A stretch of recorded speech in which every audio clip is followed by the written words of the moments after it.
1989 সালের 9ই October NASA launch করে Galileo নামে একটা স্পেসক্রাফট। এই মিশনের উদ্দেশ্য ছিল বৃহস্পতি গ্রহ ও তার 4টে বড় চাঁদ, যাদেরকে বলা হয় গ্যালিলিয়ান মুন, তাদেরকে স্টাডি করা। লঞ্চ সাকসেসফুল ছিল এবং 10ই এপ্রিল 1991 সালে স্পেসক্রাফটটি সফলভাবে বৃহস্পতির অরবিটেও প্রবেশ করে। কিন্তু তারপরেই ঘটে যায় বিপত্তি। কথা ছিল স্পেসক্রাফটটি বৃহস্পতির অরবিটে পৌঁছানোর পর স্পেসক্রাফটে থাকা মেন অ্যান্টেনাটি খুলে যাবে এবং সেই অ্যান্টেনার মাধ্যমে স্পেসক্রাফটটি পৃথিবীতে ডেটা পাঠাবে। কিন্তু কোনো বিশেষ কারণে মেন অ্যান্টেনাটি ওপেন হয় না। বিজ্ঞানীরা বিভিন্নভাবে চেষ্টা করলেও তার কিন্তু কোনো ফল হয় না। শেষ পর্যন্ত বিজ্ঞানীদের বাধ্য হয়ে ছোট সাব অ্যান্টেনাটিকে ব্যবহার করতে হয়।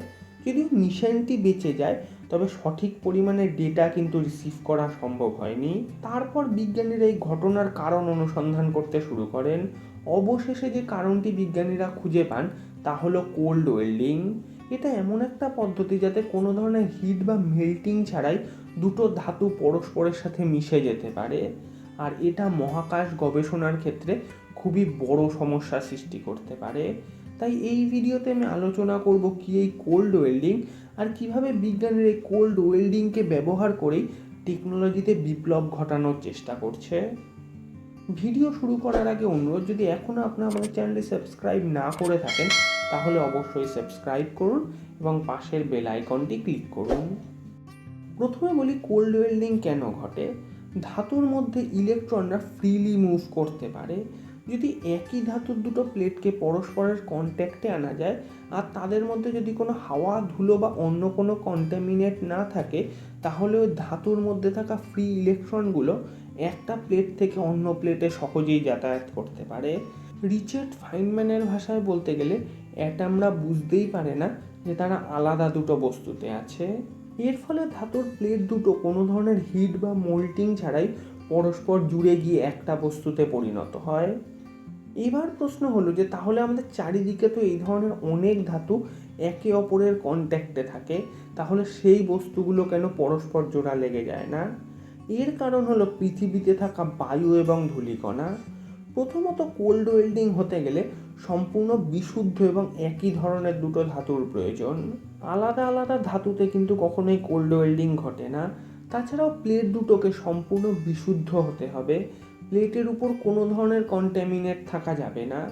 কিন্তু আমাদের বায়ুমণ্ডলে থাকা বিভিন্ন গ্যাস, বিশেষ করে অক্সিজেন, খুব সহজেই ধাতুদের সাথে বিক্রিয়া করে বিভিন্ন ধরনের অক্সাইড তৈরি করে। এই অক্সাইডের লেয়ার ধাতুর উপর তৈরি হওয়ার ফলে দুটো ধাতু কখনোই ডাইরেক্ট কন্ট্যাক্টে আসতে পারে না। তাছাড়াও দুটো ধাতুর প্লেটকে পাশাপাশি আনলেও তাদের মধ্যে কিছুটা বায়ু বা ধুলো সবসময় চলে আসবে। ফলে পৃথিবীতে সাধারণভাবে কোল্ড ওয়েল্ডিং ঘটা কিন্তু সম্ভব নয়। কিন্তু মহাকাশে, যেখানে বায়ু এবং ধূলিকণা প্রায় নেই বললেই চলে, সেখানে কিন্তু কোল্ড ওয়েল্ডিং ঘটার একটা সম্ভাবনা থেকেই যায়, যেমনটা গ্যালিলিও স্পেসক্রাফটে ঘটেছিল। কিন্তু তার অর্থ এই নয় যে সর্বক্ষণই মহাকাশে কোল্ড ওয়েল্ডিং ঘটবে।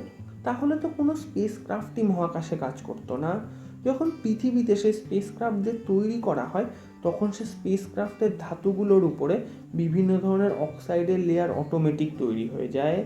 ফলে কোল্ড ওয়েল্ডিং ঘটার সম্ভাবনা কিন্তু অনেকটাই কমে যায়। এছাড়াও বিজ্ঞানীদের কাছে কোল্ড ওয়েল্ডিং বিষয়টা নতুন কিছু নয়। তাই যখন কোনো স্যাটেলাইটকে তৈরি করা হয়, তখন সেখানে মেটালের উপর বিভিন্ন ধরনের কোটিং দিয়ে দেওয়া হয়, যাতে মেটালরা পরস্পর ডাইরেক্ট কন্ট্যাক্টে না আসতে পারে। তবে কোল্ড ওয়েল্ডিং যে সবসময় খারাপ তা কিন্তু নয়। ন্যানো টেকনোলজিতে কোল্ড ওয়েল্ডিংয়ের প্রচুর ব্যবহার রয়েছে। বর্তমানে টেকনোলজির উন্নতির ফলে কম্পিউটার এবং অন্যান্য সার্কিটগুলো অনেক ছোট হয়ে আসছে। এই সমস্ত সার্কিটগুলোতে মেটালকে সোল্ডারিং করা প্রায় অসম্ভব, কারণ এর ফলে আশেপাশের আইসি এবং অন্যান্য কম্পোনেন্টগুলোর ক্ষতি হতে পারে। সেই ক্ষেত্রে একমাত্র ভরসা হলো কোল্ড ওয়েল্ডিং। এই পদ্ধতিতে যেহেতু কোনো হিট লাগে না, তাই এই পদ্ধতিটা অনেকটাই সেফ। ভ্যাকিউম চেম্বারে কোল্ড ওয়েল্ডিং দ্বারা অনেক সূক্ষ্ম সোল্ডারিংয়ের কাজ করা সম্ভব, যা ন্যানো টেকনোলজিতে খুবই প্রয়োজন। তাই কোল্ড ওয়েল্ডিং মোটেও খারাপ কিছু নয়, বরং এই পদ্ধতিতে ন্যানো টেকনোলজিতে বিপ্লব আনা সম্ভব। তো অসংখ্য ধন্যবাদ ভিডিওটি দেখার জন্য। যদি ভিডিওটি ভালো লেগে থাকে তো অবশ্যই লাইক করবেন, শেয়ার করে দেবেন বন্ধুদের মধ্যে, এবং আমার এই চ্যানেলটি অবশ্যই সাবস্ক্রাইব করবেন। And for always keep on asking.